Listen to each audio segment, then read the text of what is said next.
Hi, I'm Maximilian and this is my DaVinci Resolve 16 tutorial on how to speed up or slow down your footage with just 2 clicks. There are 2 primary ways to speed up a video in Resolve 16. One of them is to right-click on your clip and select Change Clip Speed. From there you can easily increase the speed of your clip or slow it down by changing the percentage in the speed box.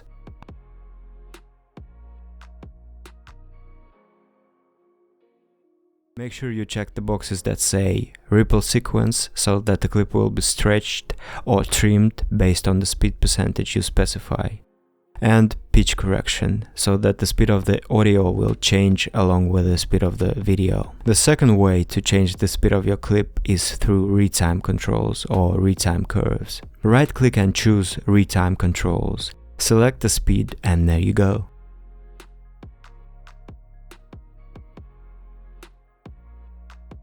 Just create 2 speed points, then select Retime Curves, then click on this thing, then select this point and you'll flatten the tangents so your transition will become more fluid. That's basically it.